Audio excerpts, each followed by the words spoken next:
Muy buenos días, les saluda Luciana Cumpa García Naranjo, directora ejecutiva de la Sociedad Peruana de Derecho Internacional.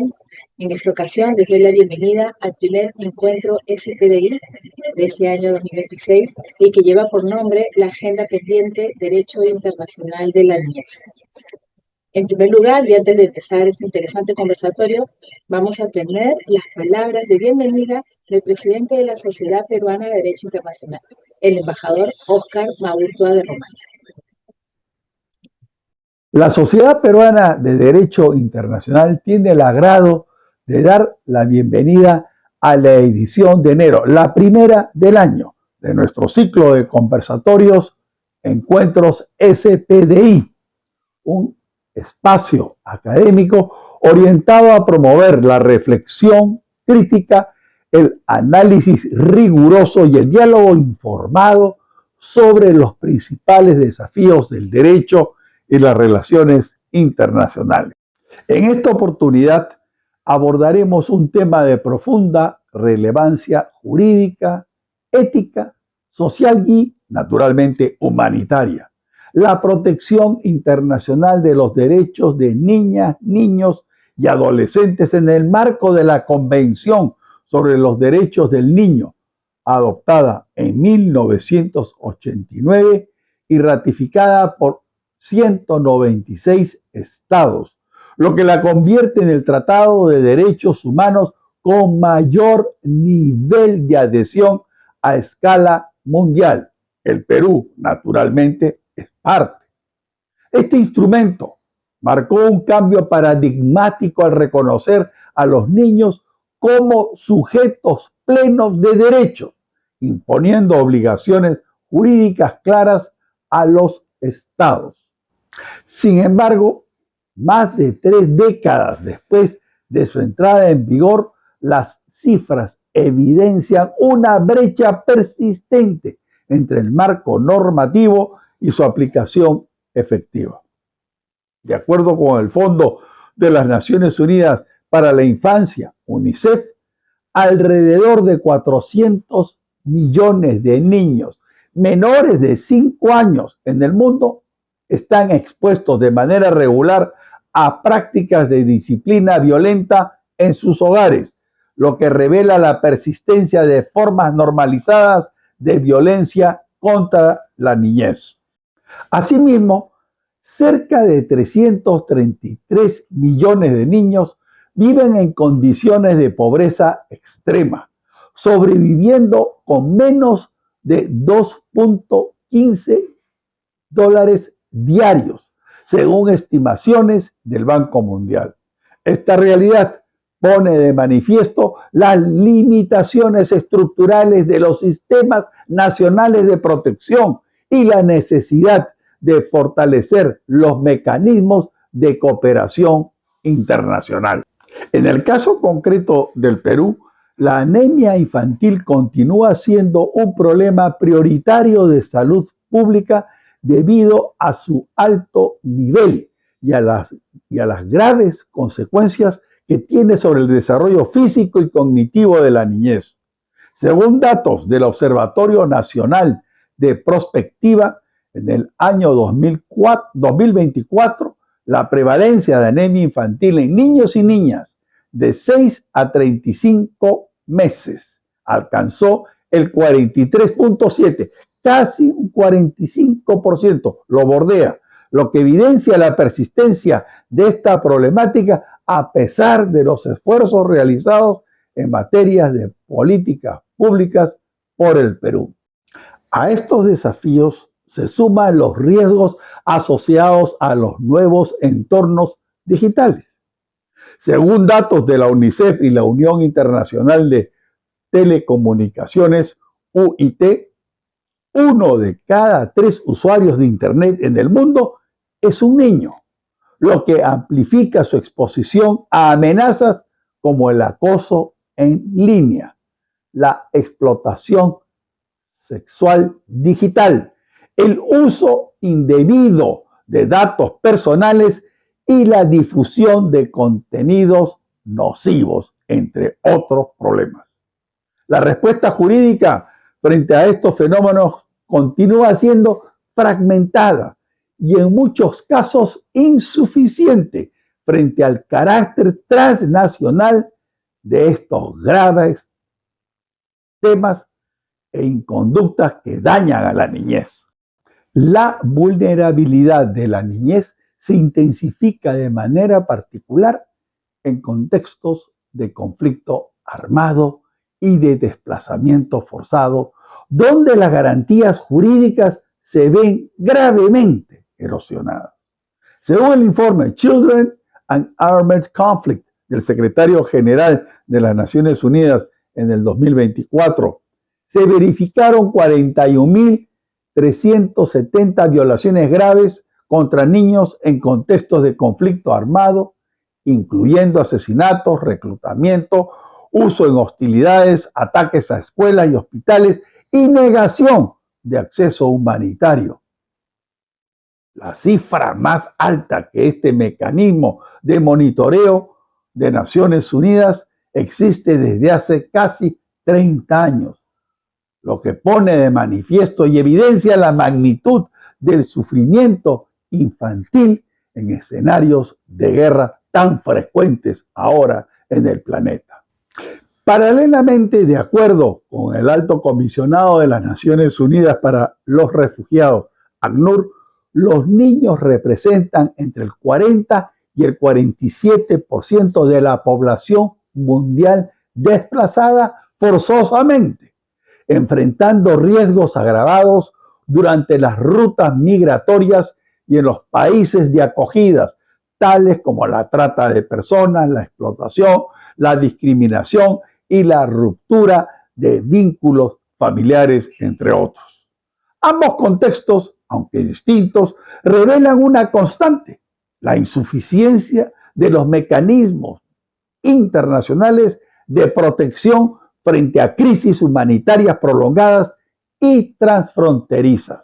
Para profundizar en los alcances, desafíos y oportunidades que la protección de los derechos de la niñez representa para la comunidad internacional y para nuestro país, contamos en esta ocasión con la participación de destacados especialistas. El magíster Javier Álvarez, representante de UNICEF en el Perú, con estudio de posgrado en liderazgo por INSEAD y Harvard Business Publishing. La magíster María Barleta, abogada por la Pontificia Universidad Católica del Perú, PUC, quien cuenta con un máster en criminología y delincuencia juvenil en la Universidad de La Mancha, España.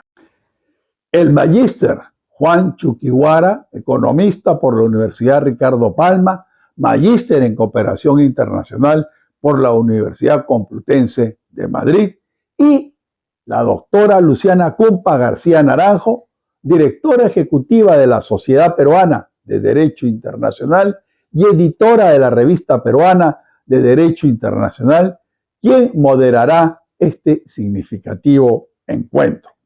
El diálogo entre el derecho, las políticas públicas y la cooperación mundial será decisivo para avanzar, mejorar hacia una protección más efectiva, integral y sostenible de los derechos de la niñez.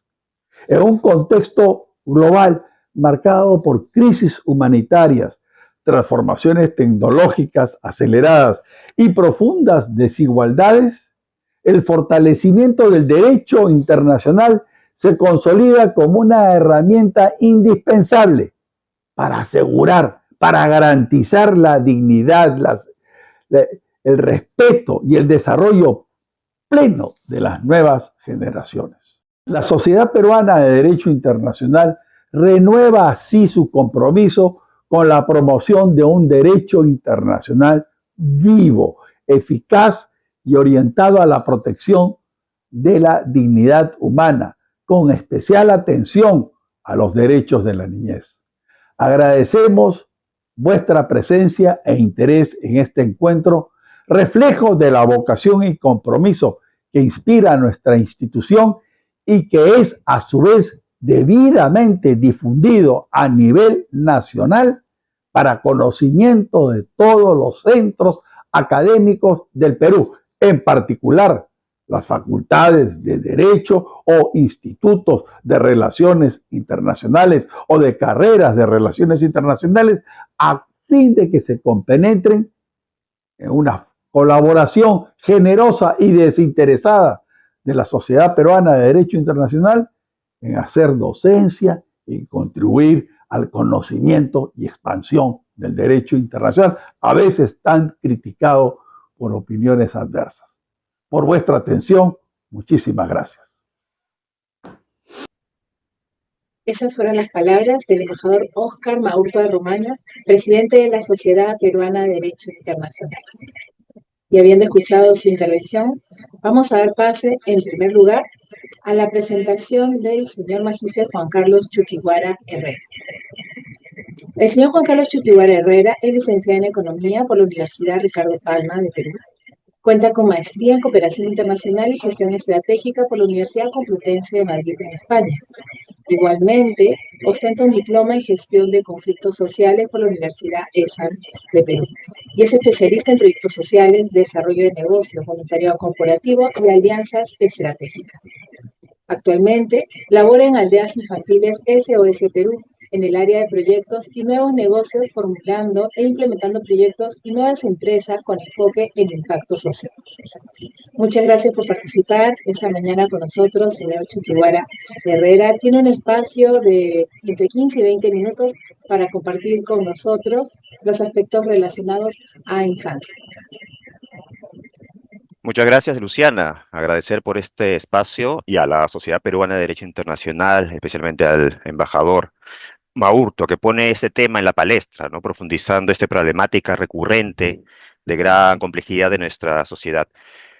Antes que nada, saludo a mis compañeros ponentes y considero que este espacio es trascendental porque junta a expertos en leyes con personas como nosotros que trabajamos en defender los derechos de los niños en vivir en familia, ¿no?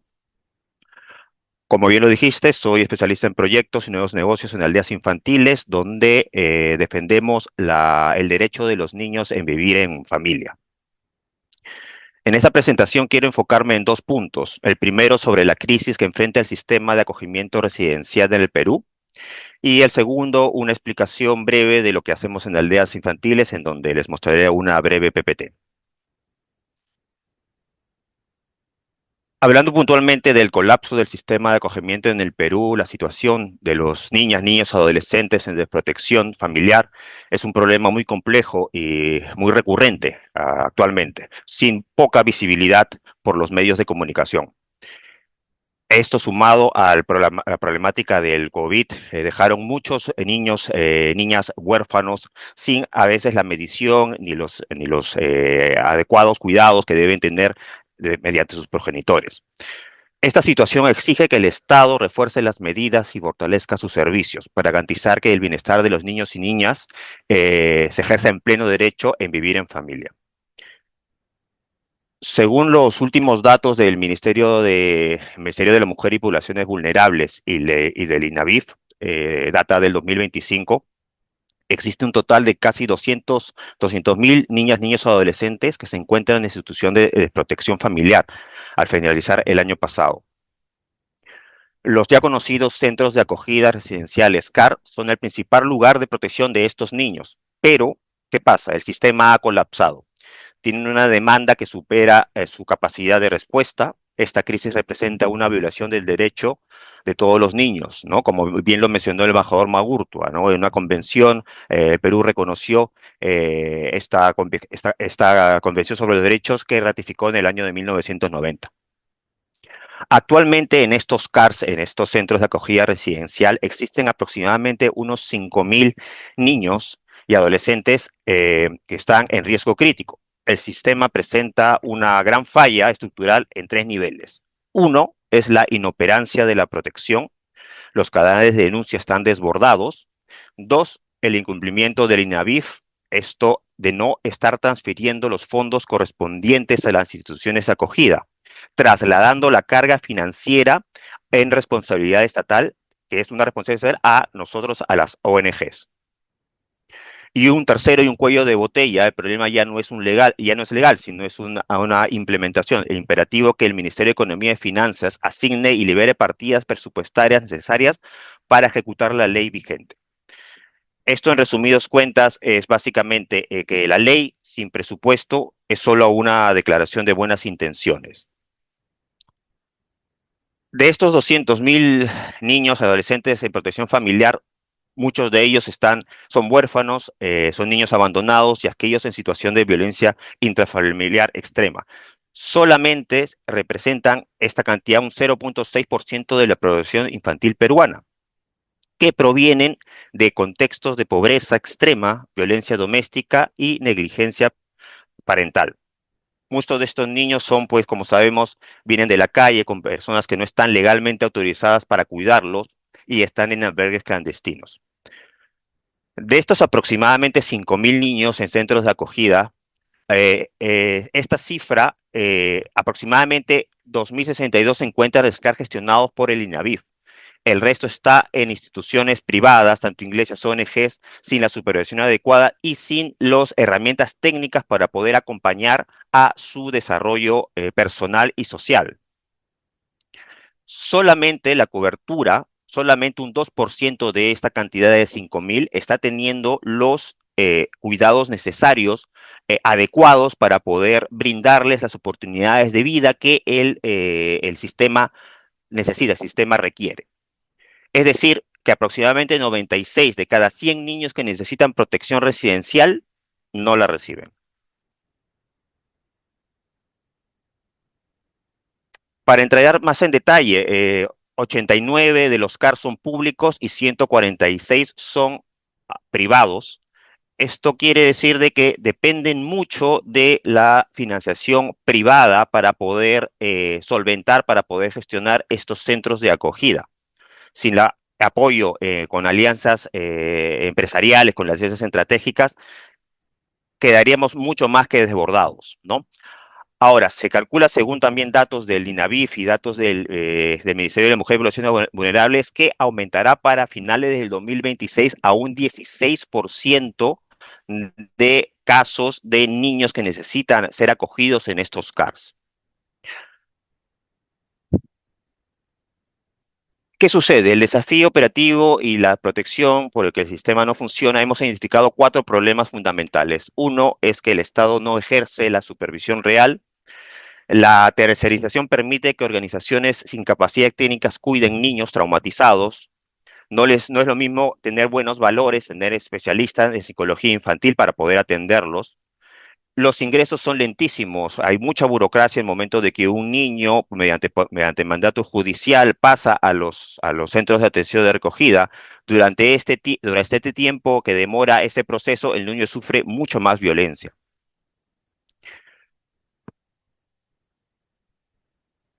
Bajo este concepto, el gran problema es que el acogimiento residencial en el Perú se está volviendo un caso permanente y debería ser un tema temporal. ¿Qué sucede? En muchos de nuestros casos, los niños entran a nuestros centros de atención, en principio quedándose 2 meses, 3 meses, pero en la mayoría de los casos pueden quedarse hasta 16, 17 años hasta que cumplan la mayoría de edad. Para esto, para que ellos puedan salir a defenderse al mundo competitivo, al mundo laboral, nosotros durante todo ese tiempo invertimos en el desarrollo integral de estos chicos, ¿no? Proporcionándoles acompañamiento psicológico, acompañamiento económico y brindándoles un calor de hogar, que es lo que indica la ley, como lo expresó el embajador Maurto. Poniendo punto final a este primer diagnóstico de la situación de los CAR, de la situación de los centros de acogida residencial, me gustaría explicar un poco, mediante una presentación, lo que hacemos directamente desde aldeas infantiles. Me dice Luciana si se ve bien, por favor, ¿sí?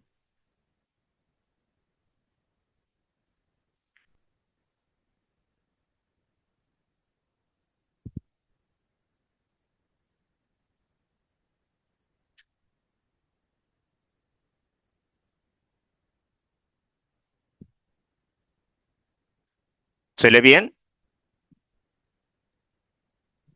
Hay que abrir el archivo, todavía no se ve el archivo abierto.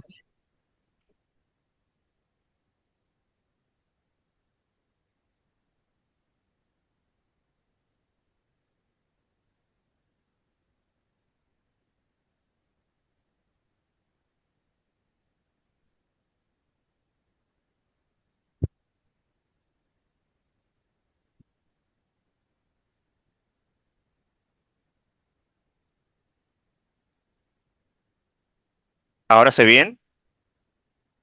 No, todavía no se ve su escritorio más bien. A ver, un momento. Déjame salir un momento.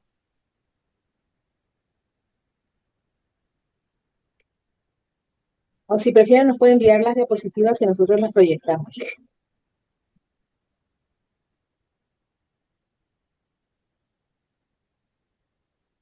¿Ahora se ve bien? Ahora sí. Perfecto. ¿Quiénes somos? ¿Qué somos Aldeas Infantiles? Somos la organización de desarrollo social más grande del mundo en defender los derechos de los niños y niñas y jóvenes enfocados en garantizar el derecho de vivir en familia. Estamos presentes en 130 países y en Perú llevamos ya aproximadamente 55 años en diferentes partes del Perú. Tenemos 13 programas a nivel nacional, tenemos 8 centros sociales y 61 lugares comunitarios. Los 13 programas nacional pues funcionan como lugares de albergue en donde a los niños les ofrecemos un calor de hogar con una madre SOS en donde cumple pues una función de madre, digamos, sustituta en donde lo que hace es llevarlos en el proceso de todo el día, desde llevarlos al colegio, desde darles sus alimentos, desde compartir con ellos, en tal vista de que ellos no sufran ese choque, es haberse visto separado de sus hogares de origen. En este contexto también trabajamos en centros sociales en donde hacemos un trabajo de prevención justamente para que estas familias desestructuradas no caigan en estos centros de acogida. Para eso logramos con especialistas técnicos psicólogos en poder fortalecer a las familias dando capacitaciones psicológicas, empleando técnicas para evitar el maltrato familiar, dando inclusive financiamiento, semillas, lo que decimos nosotros, para que puedan emprender y no vean sus familias tener que ser separados por la problemática económica, problemática del trabajo infantil. Nuestra visión es básicamente clara, que cada niño y niña pertenezcan a una familia y crecer con amor, respeto y seguridad.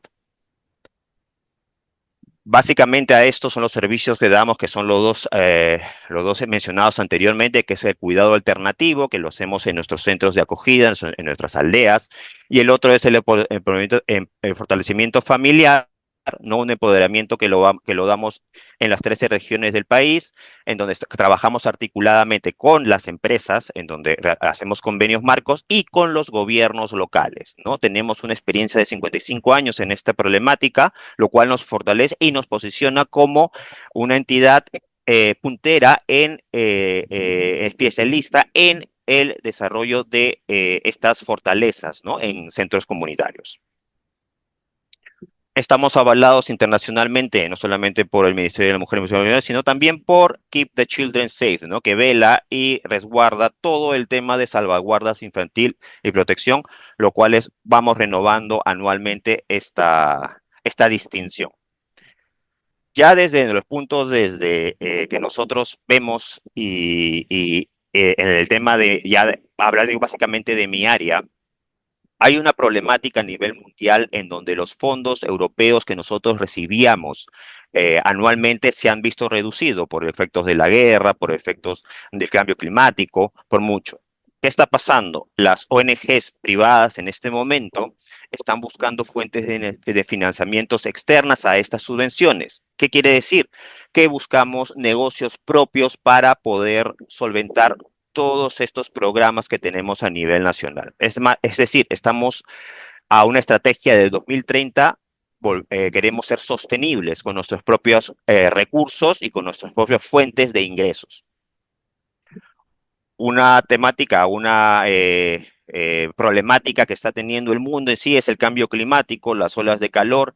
Esto afecta directamente al público vulnerable, a los niños y niñas, adolescentes que nosotros cuidamos. Ellos tienen una situación precaria en sus domicilios, lo que generan golpes de calor, lo que generan una mala desnutrición, lo que generan enfermedades tipo el dengue y lo que genera al final que es una baja calidad educativa al momento de que ellos van a estudiar.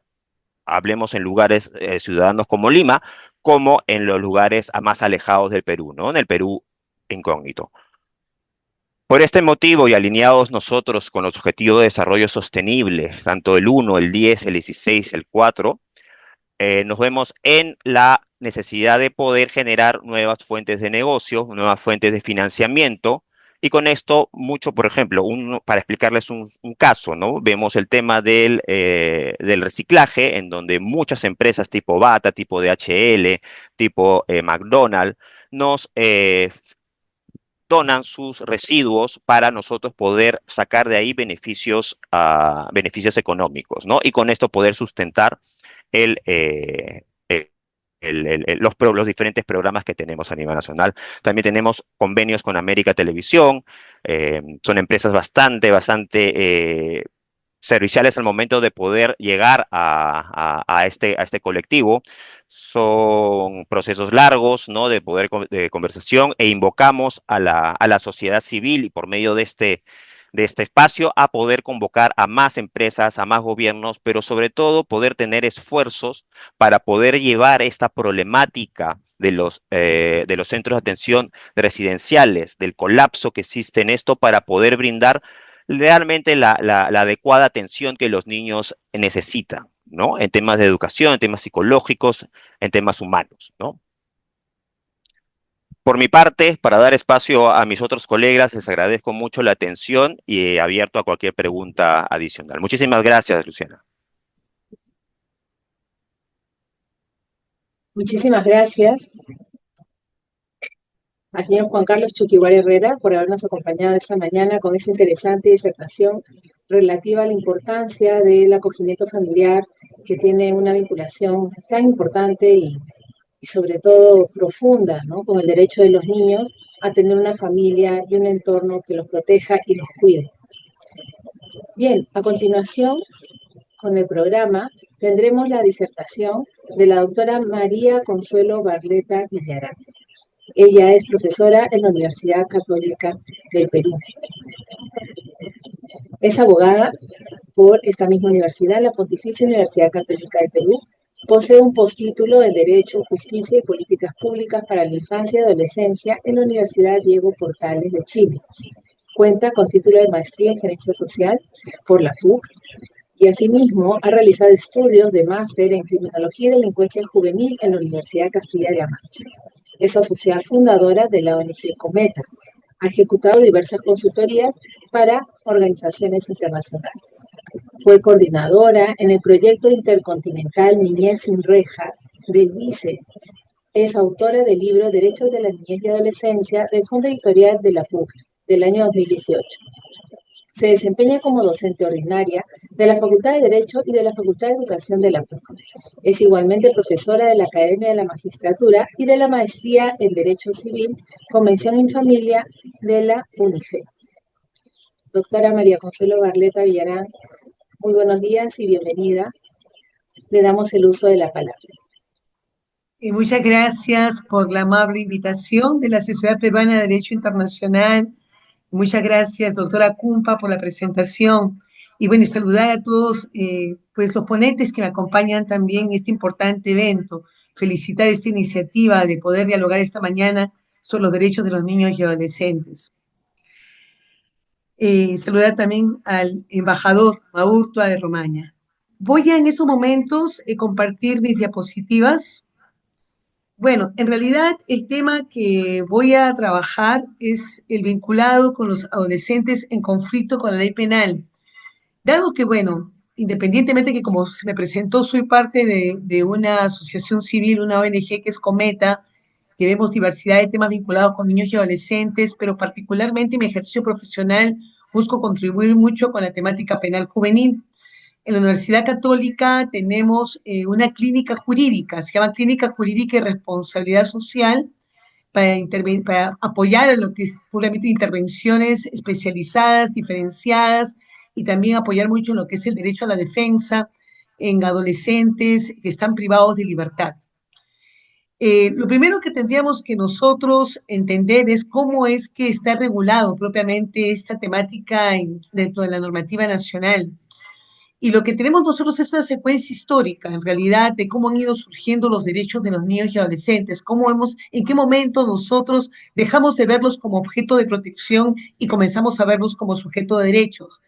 Muy interesante lo que fue la participación del señor Herrera con respecto a todo el gran aporte que ha venido brindando SOS Aldeas Infantiles en la especialidad, en las intervenciones con niños, niñas y adolescentes en de protección familiar. Pues hay que conocer que en realidad este enfoque de considerar justamente que llevar a un niño a un CAR es una medida de última ratio, extrema, ¿no? Porque lo que se siempre busca siempre defender es su consideración de sujeto de derechos y que su primer derecho aquí a resguardar es su derecho a la familia. Propiamente, cuando nosotros nos referimos al tema penal juvenil, ha costado, en realidad, históricamente diferenciarlo del ámbito de protección tutelar, a la cual se hacía referencia hace un momento. Fue con la Convención sobre los Derechos del Niño que para lograr hacer el deslindo, la diferenciación, es que se le atribuye a los adolescentes, a los niños en términos generales, en este Tratado de Derechos Humanos, se les reconoce responsabilidad penal, pero una responsabilidad penal que tenía que ser diferenciada y especializada, que daba criterio de cada Estado ratificante de la Convención sobre los Derechos del Niño en base a su política pública, establecer a partir de qué edad le atribuía responsabilidad penal. En el caso peruano, inicialmente la fijamos en 12 años, pero posteriormente, al modificarse la normativa, establecimos que fuera a partir de los 14 años que un adolescente pudiera ser hallado responsable ante la comisión de un hecho ilícito penal. De esa manera, actualmente, por ejemplo, en el Perú, según las últimas estadísticas que se han sido difundidas por el Programa Nacional de Centros Juveniles del Ministerio de Justicia y Derechos Humanos, tenemos 1.879 a noviembre del 2025, 1.879 adolescentes privados de libertad a nivel nacional. Esta temática, pues, como lo dije hace un momento, siempre ha tenido especial relevancia. ¿Qué hacemos con los adolescentes que infringen la ley penal? ¿Qué tratamiento le vamos a dar a fin de revertir aquellos factores de riesgo que pudieron haber contribuido en su momento a la transgresión a la ley penal? Pero interesante saber, en realidad también, que esta Convención sobre los Derechos del Niño surge finalmente también en respuesta a lo que era, pues, una visualización de ellos como sujetos de derechos y que había que apartarlos de propiamente reclusiones, en principio ya en instituciones del Estado, que en algunos momentos justamente daban la connotación de parecer más una reclusión en cárceles. Sabemos bien que todo lo que ha sido este devenir de tratamiento legislativo histórico, en algún momento específicamente, antes del Código Penal del 24, se recluía a los menores en cárceles de adultos, a tal punto que surgieron diversas denuncias internacionales por todo lo que tenía lugar en esta situación. A tener a un menor de edad en una cárcel de adultos implicaba propiamente, pues, hacerlos vulnerables frente a lo que podía ser agresiones sexuales, por ejemplo, y también destinarlos a que la construcción de su identidad fuera de este autopercibirse como un sujeto delincuente. Fue dentro de todo el caminar, ¿no?, de ir afianzando un tratamiento diferenciado que pasó por un Código Penal de 24, un Código de Menores de 1962, que cuando se ratifica la Convención sobre los Derechos del Niño se busca lograr finalmente construir un sistema de, como dijimos, diferenciado y especializado.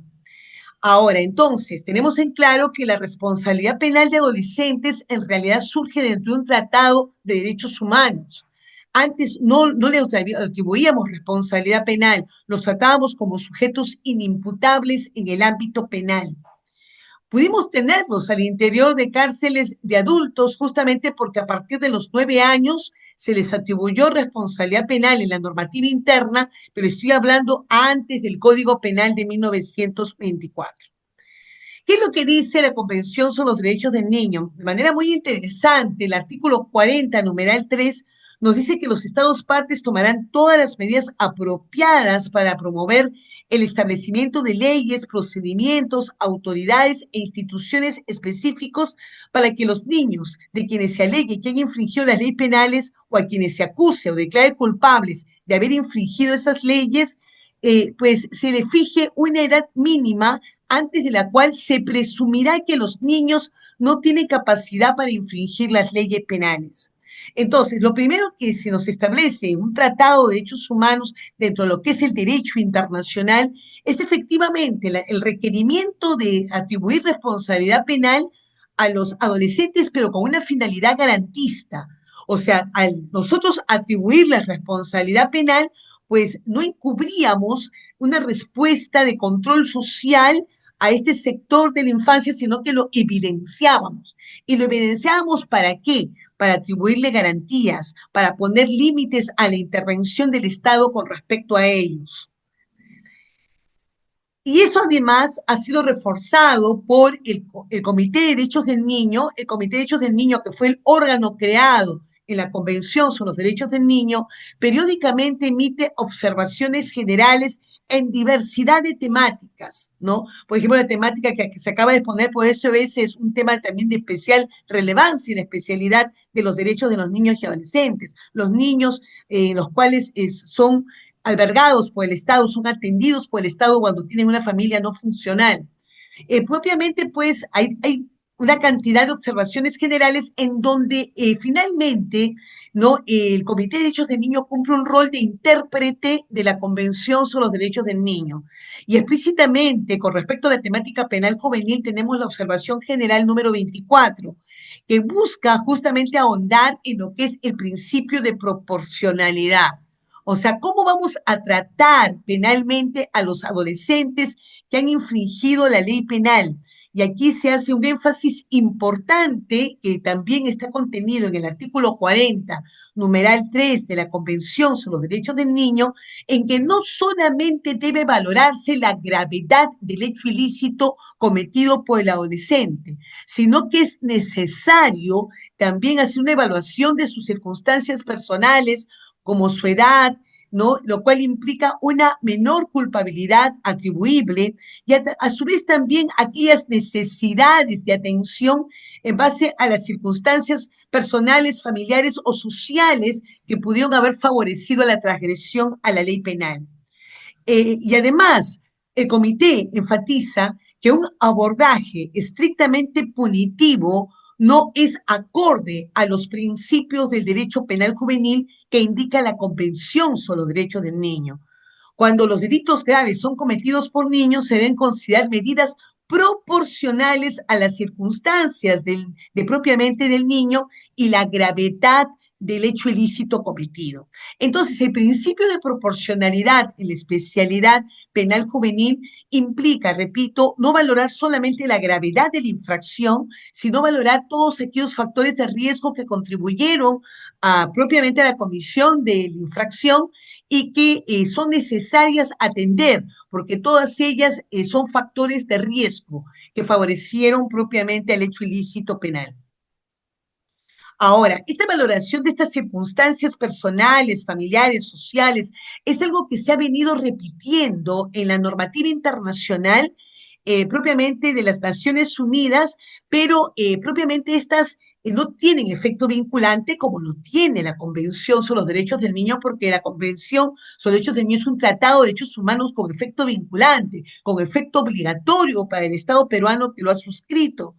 Pero a pesar que tienen un carácter orientador, es bastante interesante ver la orientación que tienen en el énfasis continuo. Valórense las circunstancias personales, familiares y sociales de los adolescentes. Si tenemos un Estado poco preocupado en atender a la política social, ¿no? Que resguarda derechos en los niños, si tenemos un Estado poco preocupado en garantizar el derecho a la familia de los niños y su pronto retorno a su familia, habiendo favorecido a que ésta tenga rasgos funcionales, pues obviamente esto va a favorecer al surgimiento de factores de riesgo. Un Estado que no se preocupa en utilizar la política social como de manera preventiva a la infracción a la ley penal, pues en realidad tiene un enfoque meramente punitivo y no preventivo.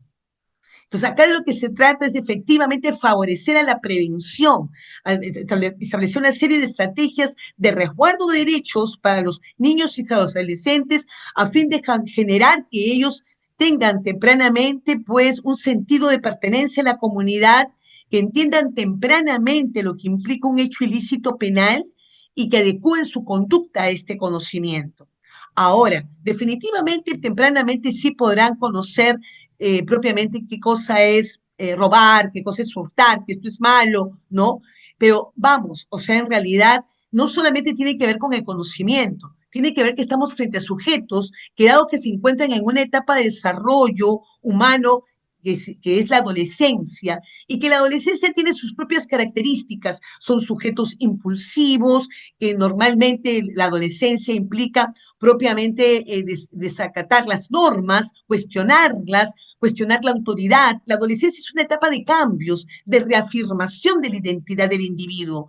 Entonces, si propiamente a la adolescencia, que tiene que ver con estas características, se suman otros factores de riesgo, pues todo esto favorece el desencadenamiento de conductas a la infracción a la ley penal tempranas. Por eso es que las Naciones Unidas nos enfatiza, no tengan en cuenta solamente la gravedad de la infracción, tengan en cuenta qué implica ser adolescente, tengan en cuenta qué implican los factores de riesgo que han padecido tempranamente estos niños y adolescentes y que finalmente favorecen a la transgresión a la ley penal.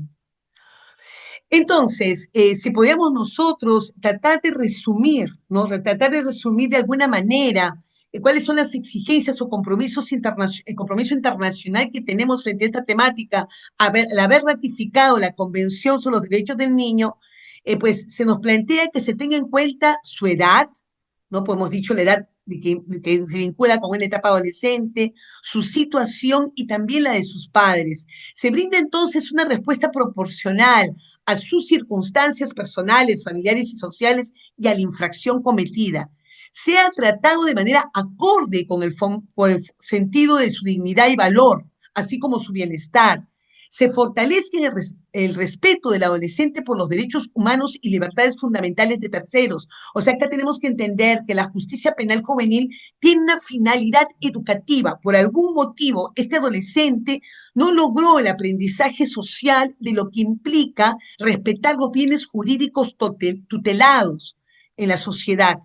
Y hay que lograr en las intervenciones un desaprendizaje para que el adolescente vuelva a aprender lo que implica interactuar en una sociedad en términos de respeto, de derechos y libertades, ¿no? Pero todo eso tiene que ver con ayudarnos a una socialización temprana en donde se genere este aprendizaje y se promueva finalmente su reintegración y que ésta asuma una función constructiva en la sociedad. Aquí también todo esto vinculado con el interés superior del adolescente. La medida que se adopte con respecto a ellos tiene que ser aquella que favorezca, como hemos dicho, al cumplimiento de la finalidad educativa de la intervención. Pero se requiere también especialización, intervenciones especializadas basadas en evidencia científica. ¿Qué es lo que favorece a que un adolescente desista de una trayectoria delincuencial? Y además afianzar o fortalecer lo que son las medidas alternativas a la privación de libertad. Cuestión que en realidad hemos tenido un avance importante. Unos como 10, 15 años atrás nosotros teníamos solamente un SOA a nivel nacional que es el del RIMA, donde mandábamos a los adolescentes que cumplían medidas socioeducativas no privativas de libertad. Pero hoy en día sí tenemos SOAs a nivel nacional, lo que favorece a que las autoridades judiciales puedan, pues, plantear alternativas a la privativa de libertad. Entonces, ¿qué implica en realidad esto que nos exige el comité? Intervenciones socioeducativas. Miren ustedes, en realidad lo que hemos tenido hasta hace muy poco, de manera nefasta, desde mayo de propiamente del año pasado hasta enero de este año, hasta mayo del 2025 a enero del 2026, es una norma, ¿no? Una norma que establecía la 30332, esta ley, que establecía que mayores de 16 años podían ser tratados como adultos y llevados a cárceles de adultos, ¿no? Entonces, hemos tenido cerca de 200 adolescentes hasta enero de este año privados de libertad en cárceles de adultos, conviviendo con adultos, ¿no? Y esto, pues, en realidad fue muy cuestionado por distintas instancias vinculadas al ámbito académico y de los derechos humanos. No era posible lograr esta finalidad socioeducativa planteada en la Convención sobre los Derechos del Niño, en la normativa interna, si los teníamos conviviendo en cárceles con adultos y pudiéndolos privar de libertad, inclusive con penas excesivas de 30 años, pues en realidad era más bien favorecer un detrimento de lo que podía ser una intervención especializada. Pero bueno, felizmente, en este año, gracias también a lo que propiamente ha sido nuestra intervención desde la Clínica Jurídica de la Universidad Católica, presentamos un amicus curiae en respaldo a una serie de acciones de inconstitucionalidad y el Tribunal Constitucional ya se pronunció y declaró inconstitucional esta ley, lo que implica que entonces que ahora los adolescentes, no importando la infracción cometida, estos van a ser juzgados como adolescentes, como está planteado en el Código de Responsabilidad Penal de Adolescentes, todavía no integralmente vigente, pero sí con un enfoque interesante que conlleva que tengamos que ver esta temática de una manera mucho más especializada y, como hemos dicho, en base a evidencias científicas. Entonces necesitamos, actualmente ya habiendo superado este gran bache que nos ha hecho perder mucho tiempo, en realidad, en lo que son discusiones y esfuerzos de toda naturaleza para que no tenga vigencia esta ley, y el Tribunal Constitucional se basó de manera muy interesante no solamente en la Constitución política del Perú, sino también en nuestros compromisos internacionales pactados en las Naciones Unidas con la Convención sobre los Derechos del Niño. Y bueno, se requiere efectivamente, ¿no?, equipos interdisciplinarios especializados que puedan plantear intervenciones diferenciadas. Hay que aumentar los equipos interdisciplinarios. Tenemos pues 2 psicólogos para un patio de 80 jóvenes. O sea, eso no es posible. Así no vamos a lograr los objetivos planteados justamente desde la especialidad. Además, necesitamos ir validando instrumentos, como contribuyó en su momento la institución también que represento Cometa, validamos en el Perú el ERASOR. El ERASOR es un instrumento que permite medir predictibilidad de futuras transgresiones a la ley penal en adolescentes que han cometido conductas sexuales abusivas, ¿no? Un tema muy interesante. O sea, queremos hablar científicamente de este tema. Queremos científicamente identificar qué contribuyó a que el joven transgrediera la ley penal, a fin de lograr hacer un seguimiento y gestión del riesgo, o sea, ayudarlo a revertir aquellos factores de riesgo, porque todavía estamos frente a un sujeto moldeable. Definitivamente, la etapa adolescente todavía es una etapa de cambios. Es posible intervenir con ellos para cambiar conductas y cambiar trayectorias y vidas. Entonces, las intervenciones tienen que estar direccionadas en lograr el desistimiento de trayectorias delincuenciales y se exige también un seguimiento post-ejecución de medida. O sea, en otras palabras, no basta con haber ejecutado la medida socioeducativa privativa de libertad y luego que el joven ingrese, sino que tenemos que tener pues intervenciones de seguimiento. Desde la Clínica Jurídica de la Universidad Católica, los jóvenes que hemos ayudado a un pronto egreso, porque ya cumplieron con la finalidad de la medida socioeducativa, nosotros le hacemos seguimiento. Y sabemos en qué están los jóvenes y sabemos de sus esfuerzos, pero también sabemos de sus grandes dificultades de conseguir trabajo. Pero estamos ahí apoyando en lo que podemos para ayudar a cambiar vidas. Entonces, podemos ir cerrando con algunas breves conclusiones. Lo que hace la Convención sobre los Derechos del Niño finalmente es lograr consolidar que el adolescente que los niños salgan de las cárceles de adultos. Ya se había avanzado en el sistema normativo peruano con el Código de Menores de 1962, con la entonces vigente doctrina de la situación irregular. Pero lamentablemente se dio un grave retroceso en el Estado peruano, que lo hemos planteado, ¿no? Las condiciones en las cárceles, el hacinamiento caótico que hay en las cárceles, hay un 180% de hacinamiento, propiamente tenemos ahí pues cárceles que en el Perú han sido declaradas en estado de emergencia. Por otro lado, la cantidad de profesionales que habían en cárceles no contribuía para nada a poder brindar tratamientos diferenciados y especializados, sino más bien el contacto de estos jóvenes con personas, con internos de cárceles, no ayudaba a la construcción de una identidad prosocial. Y finalmente llevar a estos adolescentes a las cárceles corría el riesgo de constituirse en una estrategia de depósito, ¿no? Para finalmente apartar a aquellos adolescentes en conflicto con la ley penal que fueron vistos como los más peligrosos. Como lo dije, menos mal, de verdad, que hubo una reacción pronta del Estado y la sociedad civil para poder lograr que esta norma finalmente fuera derogada. Y esto, pues, como lo dijimos, si ustedes leen la sentencia del Tribunal Constitucional, es bastante interesante porque refiere a una serie de temáticas entre las cuales está el derecho internacional público, que es propiamente los tratados de derechos humanos, como la Convención sobre los Derechos del Niño. Bueno, quería grandes rasgos en este breve tiempo hablarles un poco de la clínica, hablarles de propiamente de la especialidad penal juvenil y quedo a su entera disposición para las preguntas que pudieran resultar pertinentes. Muchas gracias. Muchísimas gracias a la excelente disertación de la doctora María Consuelo Barleta Villarán acerca de esta problemática que sigue estando tan vigente como es vista desde el derecho interno y también desde la perspectiva de las obligaciones internacionales de Perú en materia de infancia. Muchas gracias, doctora, por estar con nosotros esta mañana. Finalmente vamos a tener la intervención del señor Javier Álvarez. El señor Javier Álvarez es el representante de UNICEF en el Perú y tiene una maestría en Administración de Políticas Públicas y Desarrollo Internacional en el Instituto de Estudios Sociales en La Haya. Y también ostenta una licenciatura en Ciencias Políticas y Gobierno por la Universidad Complutense de Madrid. Tiene 20 años de experiencia, ha trabajado en países en vías de desarrollo y en todos los complejos de Latinoamérica, como Venezuela y México. Igualmente en Asia y en el Pacífico, donde ha trabajado en Papúa Nueva Guinea. Y en el sureste de Europa, en Serbia y República de Kosovo.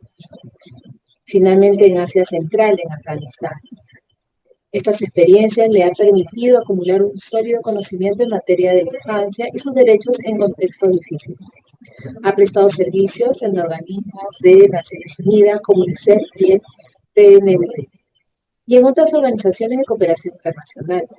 Ha contribuido en sus principales áreas como educación, salud, monitoreo y evaluación, alianzas en contexto de desarrollo, así como en la respuesta humanitaria ante situaciones de emergencia.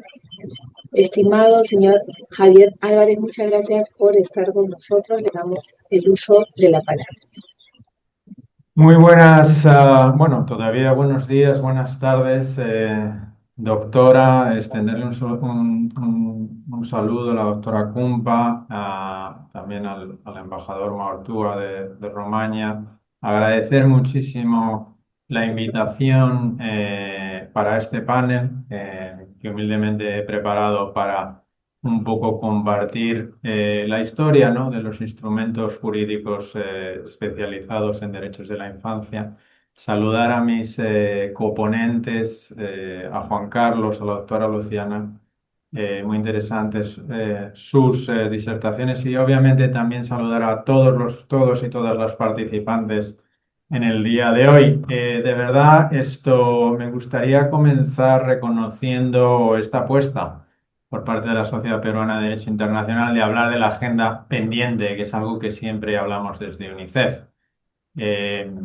Sobre todo en estos días, como señaló el embajador en su mensaje de bienvenida, un derecho internacional que se ve amenazado por un nuevo contexto geopolítico, que quizás no sabemos cuál será el resultado. Pero hablar hoy en día del derecho internacional retomar esta conversación es obviamente de una gran valentía, pero sobre todo específicamente damos la bienvenida a que se hable del derecho internacional de la niñez, que es obviamente aquellas franjas, aquellas líneas rojas que no se deben ni se debieron de nunca sobrepasar. Mi presentación del día de hoy eh, se divide principalmente en dos partes. La primera es un poco una introspección en lo que es el derecho internacional, la historia, por cómo llegamos a la convención en sí misma. Y luego dentro de la convención desarrollar alguna serie de conceptos que hacen a la convención un instrumento muy particular, muy bueno, ya se ha hablado ampliamente de ello, y luego meter una lupa, una lente más, un zoom más en la situación del Perú. Podríamos hablar muchísimo sobre la consecución de derechos en el Perú, pero bueno, he elegido una serie de indicadores que creo que pueden ser oportunos. Siguiente, por favor. Muy bien. Simplemente hacer una pequeña historia, ¿no? De cuáles son esos instrumentos internacionales legales, tanto los generales y los específicos, ¿no? Que culminan un poco con la convención. Y la convención que es una gran protección y un gran paso adelante no surge, creemos, de la nada, sino ya, por ejemplo, en el año 1948, la Declaración Universal de los Derechos Humanos reconoce la protección del niño, ¿no? Y establece que la necesidad de una serie de cuidados y asistencias especiales. O sea, esto ya empieza en el 1948. Incluso en el 1966, en el Pacto Internacional de Derechos Civiles, en los artículos 10.3 y 24.1, se habla de medidas especiales y de no discriminación. Medidas especiales en el sentido de una protección especial para este grupo de población. Regionalmente, también la Convención Americana sobre Derechos del 69 se refiere al niño como derecho habiente y habla de nuevo de una protección especial dada su condición y además esto de las obligaciones que se requiere por parte de la familia en la sociedad y el Estado. En 1959, ya evolucionando un poco en estos conceptos, hay una Declaración de los Derechos del Niño aprobada por la Asamblea General sin carácter vinculante, pero se habla ya de que se necesita por parte de los estados igualmente una protección especial, se valorarán las oportunidades de servicios especializados eh, para un desarrollo integral de la niñez en una situación de libertad y dignidad. Es decir, como en muchos otros instrumentos de derechos humanos, vemos que hay unos antecedentes hasta que se llega a la convención. Por favor, la siguiente. Bien, la convención, bueno, hemos hablado, mis colegas también han hecho ya una referencia muy amplia hacia la convención. Se aprueba en 1989, está ratificada por el Perú en 1990. Es uno de los primeros países, el Perú, que ratifica totalmente la convención. Hoy en día son 196 estados miembros que la han ratificado. Quedaban dos estados, en realidad, Somalia, que la ratificó hace 5 o 7 años, y Estados Unidos es el único país que no lo ha ratificado. ¿Cuáles son los derechos clave, no? Hay una serie de derechos, porque la convención sí articula una serie de principios, ¿no? Y me he tomado aquí un poco la libertad supongo que ustedes ya lo sabrán, ¿no? Pero habla de la violencia y el abuso, la educación, el derecho a la salud, la identidad y la participación, y nos dice que todos los derechos están interrelacionados, que son universales. Y yo siempre digo lo mismo, ¿no? El niño, la niña no se levanta por la mañana y, ay, tengo que desayunar. Mi derecho a la alimentación se tiene que cumplir ahora.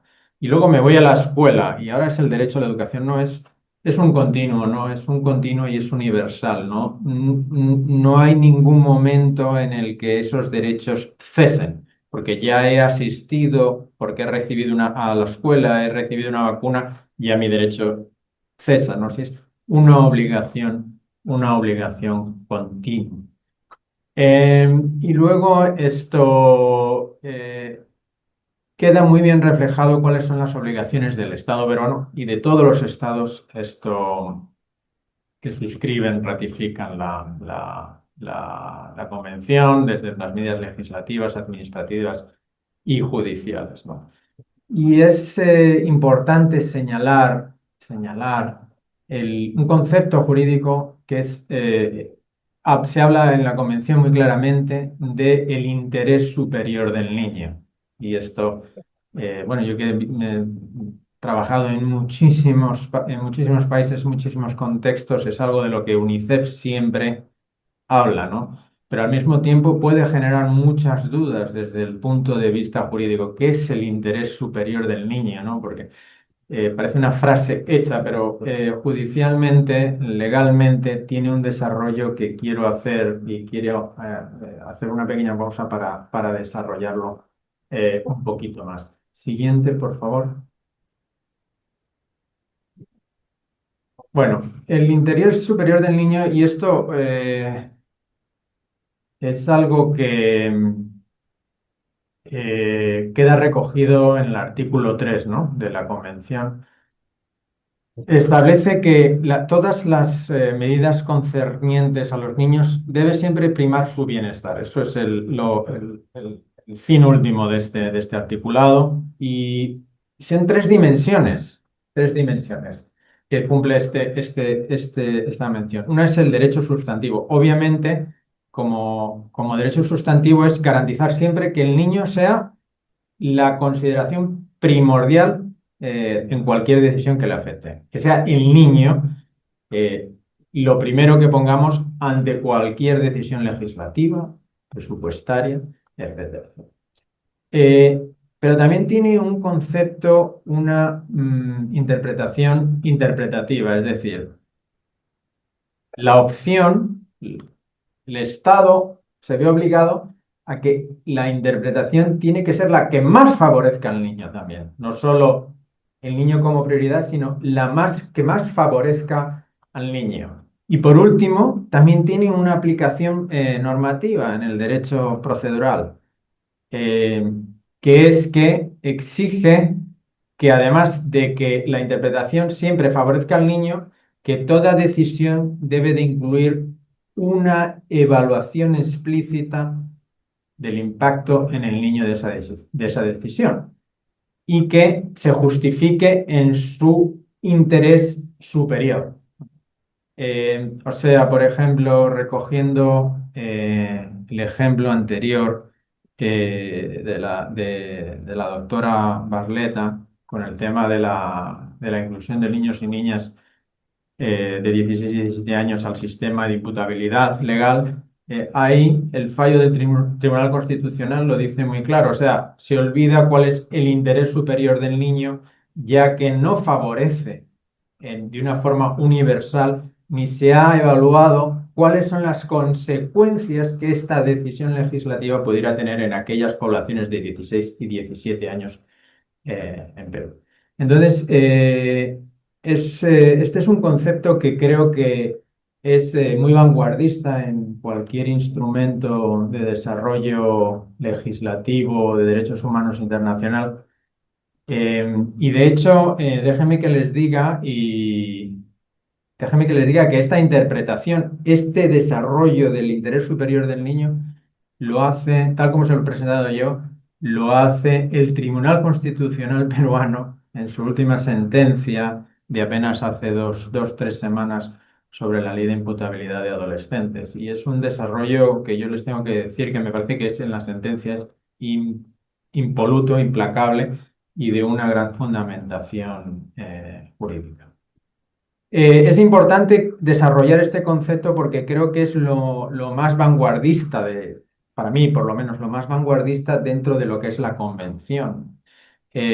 Obviamente yo creo que a nivel global, dado los desafíos que tenemos, y en UNICEF siempre lo decimos, en lo que es la convención, hemos avanzado muchísimo en muchos aspectos. Y yo soy siempre de los que ven el vaso medio lleno en muchos aspectos, en la educación, en la cobertura médica, eh, pero en algunos otros aspectos más sensibles todavía hay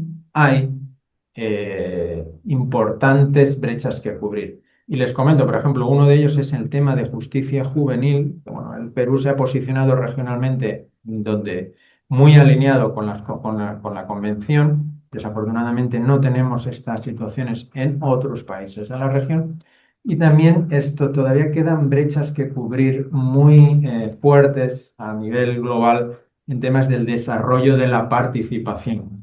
Porque la convención, uno de los principios, uno de los pilares es la participación, niños y niñas, en los procesos políticos, sociales, que les afectan, ¿no? Bien, esto es lo que yo les quería mostrar en cuanto a lo que es el desarrollo de los instrumentos de derechos humanos. Y ahora, como decía antes, vamos a ver un poquito la situación en el Perú. Por favor, siguiente.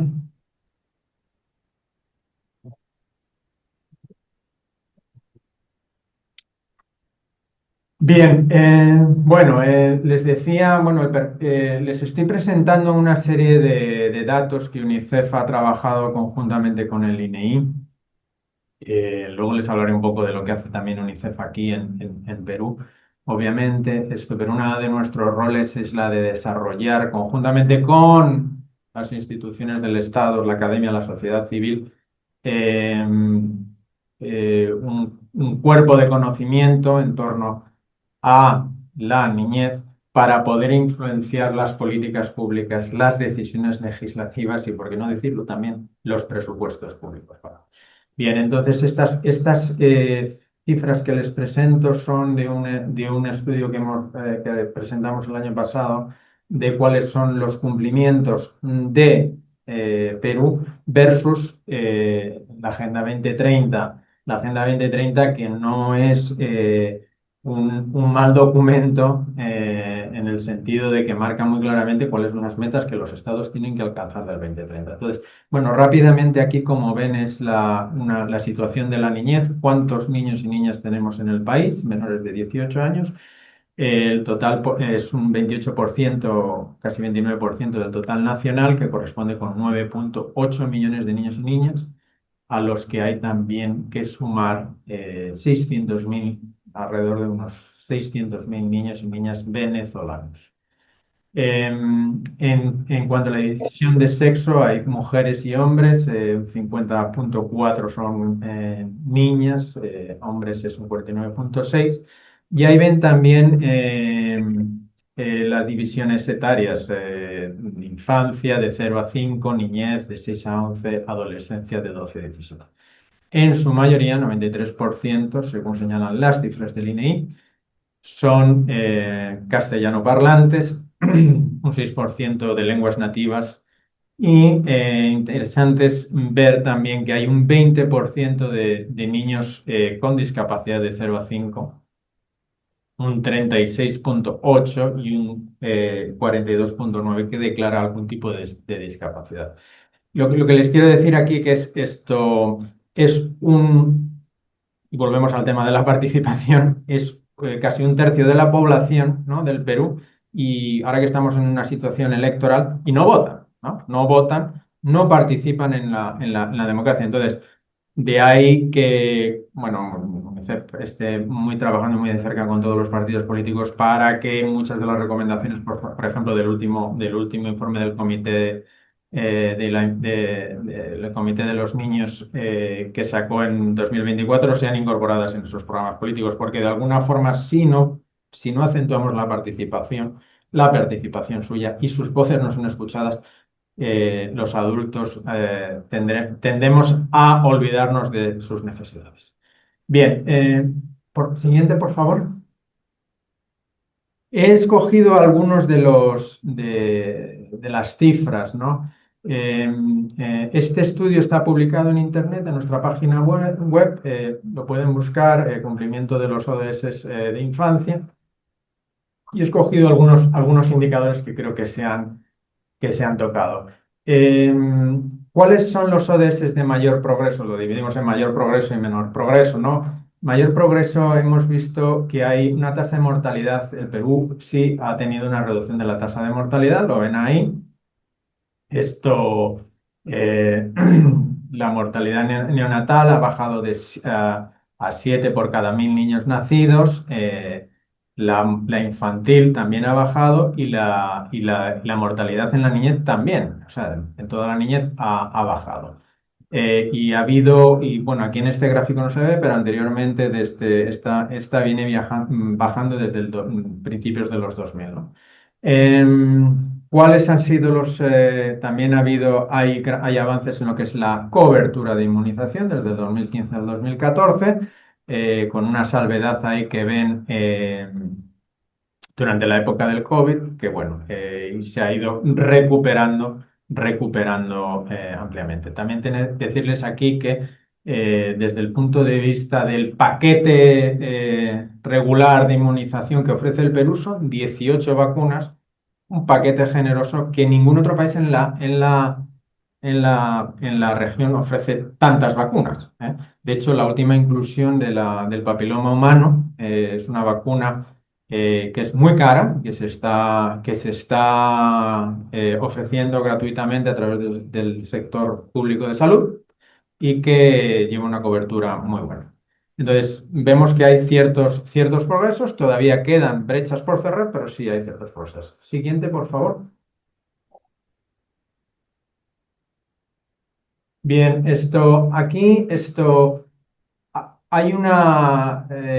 lo que hacemos es diferenciar un poco en esa cobertura de vacunas, ¿no? Y ver por cada una de las regiones dónde estamos. Si bien, por ejemplo, vemos que en San Martín, ¿no? o en Tumbes hay una gran cobertura, sí seguimos viendo una amplia diferencia de casi incluso 19 puntos, sí, en algunos casos 10, 15, 19 puntos entre lo que son las regiones con mejor cobertura y las de menor cobertura. Normalmente lo van a ver durante todos los gráficos, corresponden con las regiones de la selva, la Amazonía y la sierra. Igualmente, ahí ven también en el promedio de los niños que recibieron todas sus vacunas, es algo que nosotros denominamos niños que no, o sea, hay una diferencia, si uno recibe todas las vacunas, lo llamamos cobertura cero, a aquellos niños que no reciben ninguna vacuna, que también los hay, ¿no? Pero bueno, todas las vacunas, hay un promedio del 65 y ven también que hay grandes diferencias regionales. Hay diferencias interesantes en ver, por ejemplo, entre Puno, Cayali, Piura, San Martín, ¿no? Y estaba buscando ahí en Lima, pero no figura Lima. Pero vemos que en ciudades donde hay mayor acceso, esta cobertura sube. Lima Metropolitana, perdón, hay Lima Metropolitana un 59%. De hecho, esto sería una excepción porque a pesar de que hay una población urbana y con fácil acceso, está todavía por debajo de la media. Muchas gracias. Siguiente, por favor.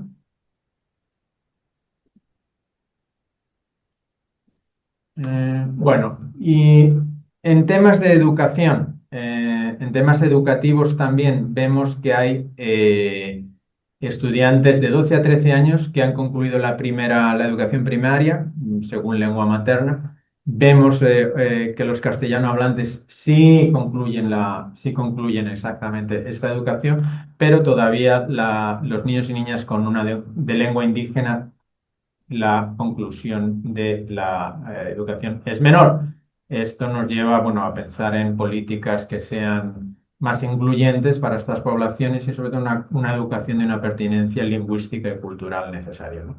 Igualmente, la educación en secundaria, vemos que hay una diferencia bastante importante entre lo urbano, los contextos urbanos y los rurales. Siguiente, por favor. De nuevo, si vemos,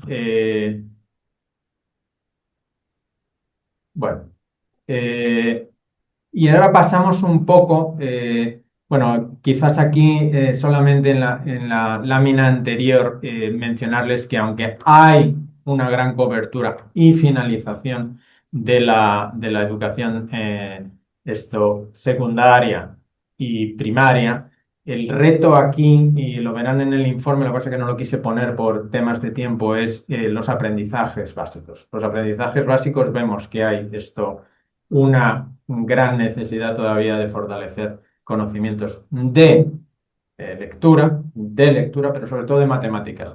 Y si metemos la lupa, vemos que las matemáticas, las niñas necesitan todavía mucho más apoyo, están mucho más rezagadas, y las niñas de lengua indígena ha caído muchísimo ese conocimiento básico. Bien, pasando ahora un poco a cuáles son los indicadores que tenemos un menor progreso, ¿no? Ya se ha hablado de la anemia. Vemos la anemia, el promedio es 43,7%, pero si uno hace un análisis de cómo se relaciona esa anemia basado en los quintiles socioeconómicos, vemos que aquellas personas aquellos niños, niñas que pertenecen al quintil inferior, de hecho, va en aumento. Aumenta más cuando hay algún tipo de shock, como puede ser el COVID, que lo que nos deja saber que hay un problema de seguridad alimentaria, que esos grupos de quintiles inferiores tienen una mayor vulnerabilidad ante un tipo de crisis. Y vemos incluso que en el segundo quintil la línea, si bien no hay tanta fluctuación, sí continúa creciendo. Algo que, por cierto, UNICEF viene trabajando con sobre todo los gobiernos regionales, el MINSA, intentando trabajar pues, en sitios como Huancavelica o Cayali, donde todavía persisten altas tasas de anemia, pero afortunadamente en los últimos 3 años hemos conseguido reducir la base de tamizaje, suplementación, proveer de agua segura, etcétera. Bueno, en el gráfico de la derecha, de nuevo ven esta brecha entre la anemia entre niños y niñas de 6 a 36 meses, entre aquellos niños y niñas que tengan una lengua nativa y aquellos que hablan castellano. Ven de nuevo cómo el comportamiento de la anemia, si bien los índices son altos para ambos grupos, es totalmente diferente y continúa creciendo bastante entre aquellos niños y niñas que hablan una lengua nativa. Siguiente, por favor. Y ya estamos acabando. Bueno,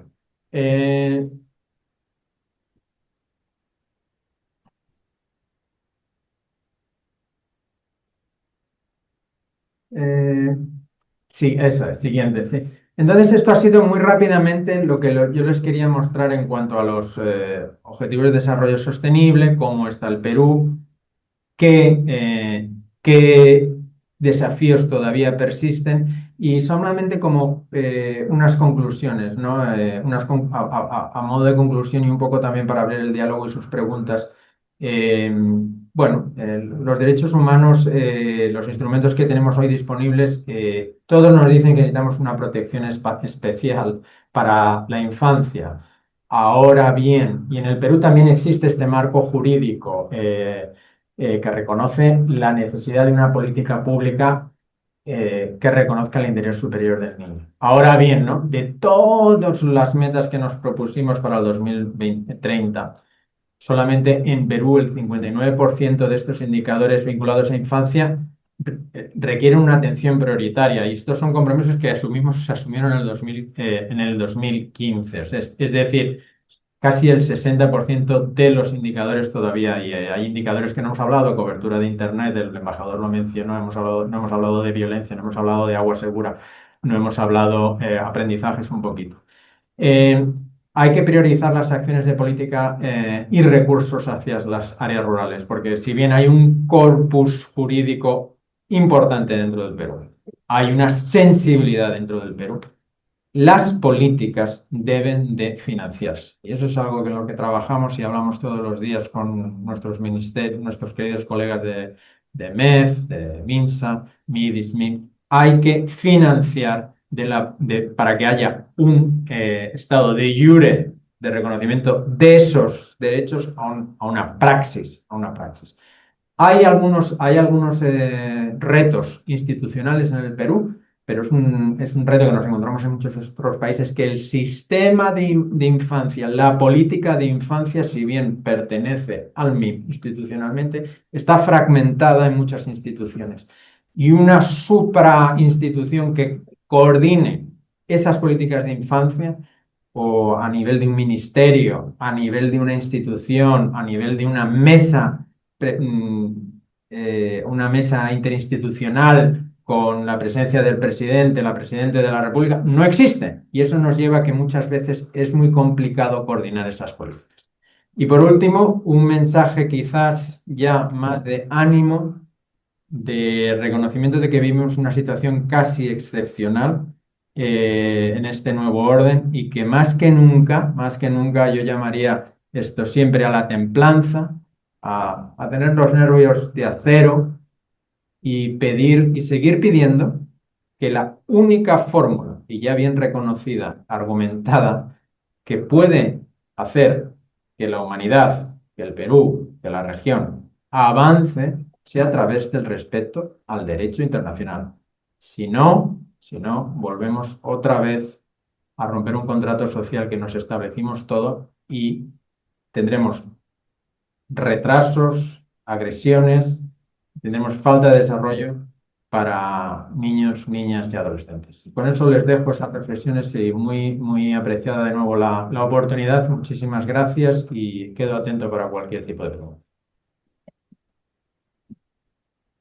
Muchísimas gracias a la intervención del señor Javier Álvarez y por esta importante disertación donde nos ha mostrado un abanico de las afectaciones a los derechos de los niños. Solo en cuanto a, por ejemplo, cuando hablamos al inicio del derecho a la familia, sino a derechos económicos, sociales y culturales, que como es natural, también son, como ya dijimos, afectados por la niñez y en específico en el Perú. A continuación vamos a compartir una ronda de preguntas. Tenemos varias preguntas dirigidas a la doctora María Barleta. Vamos a tratar de sintetizarlas para poder plantear también, aquí hay otras consultas al señor Javier Álvarez y al señor Juan Carlos Chutihuara Herrera. Vamos a ir entonces en primer lugar con la doctora María Barleta. La primera de esas consultas dice: ¿qué acciones y medidas considera usted tienen que tomar las entidades peruanas encargadas de proteger y defender los derechos de los niños y adolescentes frente al fallo del Tribunal Constitucional, y cómo la sociedad internacional podría apoyar?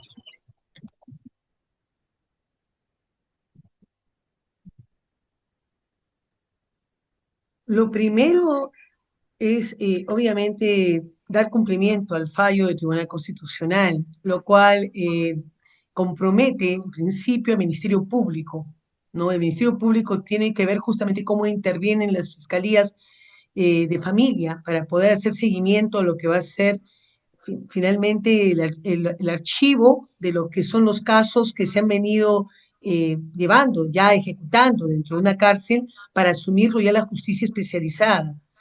En realidad, ya si el Tribunal Constitucional se pronunció por la inconstitucionalidad de esta ley, debiera entenderse que no hay forma de retroceder.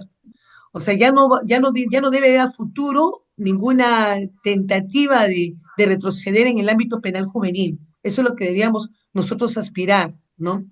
Y bueno, propiamente el Comité de Derechos del Niño de Naciones Unidas se pronunció explícitamente con respecto a que esta ley no debía prosperar. Pese a ello, pues sabemos muy bien, el populismo penal del gobierno de turno que llevó a que en su momento se aprobara esta norma. Pero ahora lo que nos queda es dar cumplimiento al Tribunal Constitucional. A estas alturas ya no debiera haber ningún adolescente privado de libertad en cárcel de adultos. A estas alturas ya no debiera, ¿no? Pero lamentablemente por ahí me vengo enterando que todavía hay casos, y tiene que entenderse que obviamente no tiene que ver con la edad del adolescente. El adolescente puede en esos momentos, puede ya no ser un adolescente que está privado de libertad, pero fue privado en un momento adolescente. Y esto es lo que tiene que dar lugar a la especialidad penal juvenil, ¿no? Muchas gracias, doctora. La siguiente pregunta está dirigida a Juan Carlos Chuquiguara. ¿Podría explicarnos cómo el Estado puede apoyar activamente el acogimiento de los niños? ¿Pueden comentarnos alguna experiencia comparada de éxito o qué cosas están haciendo otros países?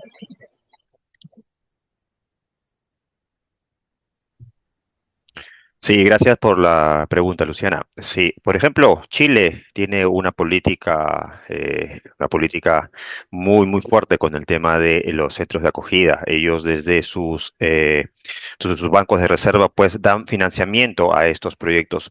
Hemos tenido visitas de aldeas infantiles desde Chile, nos explican que hay una gran aporte de esas subvenciones legitimizadas por su Ministerio de Poblaciones Vulnerables y por su Ministerio de Economías y Finanzas. Entonces, desde aquí lo que se debe instar es justamente estos espacios de diálogo, estas mesas de concertación para poder impulsar, para poder um, limitar a las entidades, al gobierno, para que pueda ejercer una mejor presión en el Ministerio de Economía, para que puedan surtir, para que puedan pasar estos fondos a los niños. Se aproxima generalmente que el INAVIF da unos 300 soles de fondos a estos niños, lo cual resulta bastante escaso, ¿no? Es por eso que desde el sector público apoyan para poder cubrir los gastos en materia de canasta básica para estos chicos, tanto en su alimentación como en su educación. Gracias. La siguiente consulta está dirigida para el señor Javier Álvarez, representante de UNICEF, y dice, quisiera preguntar qué estrategias pueden ejecutarse para atender mejor la agenda de infancia. ¿Considera que rebajar la edad para votar sería ideal? Tal vez así las autoridades brindarían más atención a los niños. ¿Conoce algún caso similar en otros países? Bueno, esto en cuanto a las estrategias en general para brindar para una mejora de las políticas públicas, yo creo que es muy importante analizar el gasto público en la infancia. Es algo que venimos haciendo en UNICEF de la mano con el MEF. Y vemos que, por ejemplo, el gasto público de los últimos 15 años en infancia sigue subiendo.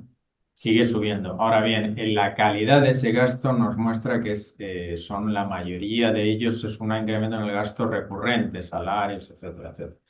Entonces, por ejemplo, para combatir la pobreza, yo creo que hay estrategias muy efectivas de apuntar a sostener un piso de protección social mínima, y en el Perú existe, Juntos, Una Más, etcétera. Y de hecho tenemos evaluaciones que dicen que estas inversiones incrementan la cobertura de la inmunización, incrementan la cobertura de la lactancia materna. Es decir, son inversiones sociales con un gran rédito a futuro. Claro, esto no es un rédito inminente que pueda formar parte de un eslogan político, pero es un reto, es una inversión en derechos y es una inversión en futuro. Bien, entonces esa calidad del gasto es muy importante que se vaya midiendo, que se vaya ayudando y conversando con las autoridades para que se dirija más directamente. Sobre la reducción de la edad de votación. Bueno, esto UNICEF no tiene una opinión en particular. Una opinión en particular, eso es cada estado que lo tiene que discutir y lo tiene que aprobar. Ahora bien, yo esto no conozco, aunque ha habido algunas y varios países que han hablado sobre el tema, tanto en la región como en Europa, en el norte de Europa, no he visto ningún país todavía que la haya reducido. Pero claro, eso no quiere decir que no sea un tema de debate. Ahora bien, además de la votación en sí misma, la participación de los adolescentes, por ejemplo, en su proyecto educativo, por ejemplo, en temas relacionados con violencia, cómo atacar la violencia, en los procesos judiciales. tiene que ser más efectiva. En UNICEF, ahí lo verán también, tenemos una campaña que se llama Vota por mí, en la que hemos organizado gran cantidad de talleres por todo el país. Hemos recogido cuáles son las prioridades de los jóvenes y es un decálogo que se está presentando a los diferentes partidos políticos. Es una campaña de participación para que se escuchen sus voces, más allá obviamente de esta discusión que es muy válida de la reducción del sufragio universal. Gracias. Muchísimas gracias. Y vamos a cerrar esta ronda de preguntas con una consulta a la doctora Barleta, que señala, ¿qué medidas preventivas o intervenciones considera usted que deberían adoptarse respecto a los adolescentes infractores migrantes en nuestro país?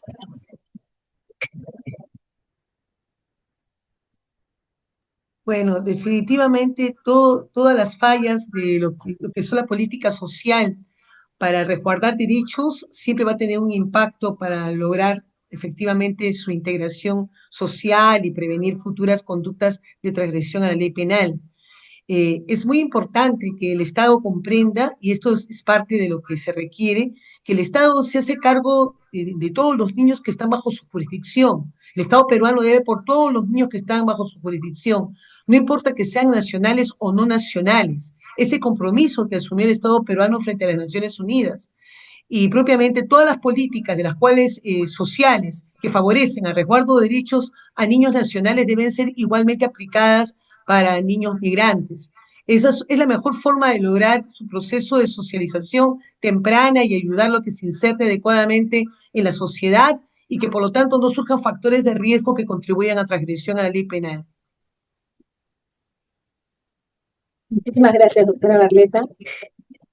Y en nombre del embajador Óscar Maurto Romaña, presidente de la Sociedad Peruana de Derecho Internacional, en el mío propio, me permito transmitirles su agradecimiento por habernos dedicado parte de esa mañana para hablar sobre asuntos concernientes a infancia y esta agenda pendiente que ya hemos visto que es multidimensional y que tiene múltiples factores con los cuales tenemos que atender. Gracias nuevamente al señor Javier Álvarez, representante de UNICEF en el Perú, al señor Juan Carlos Chuquiguara, también representante de Aldeas Infantiles SOS Perú, y a la doctora María Consuelo Barleta Villarán, profesora universitaria experta en asuntos de infancia y que también participa, ¿no? Fundadora de la ONG Cometa. Muchas gracias a ustedes tres y también a la audiencia que nos ha acompañado. Recuerden que el video de esta charla se va a reproducir también en nuestro canal de YouTube, donde nos pueden encontrar como SPDI Oficial. Hasta pronto y hasta un nuevo conversatorio que celebraremos cada mes. Que tengan todos muy buenas tardes. Muchas gracias. Buenas tardes.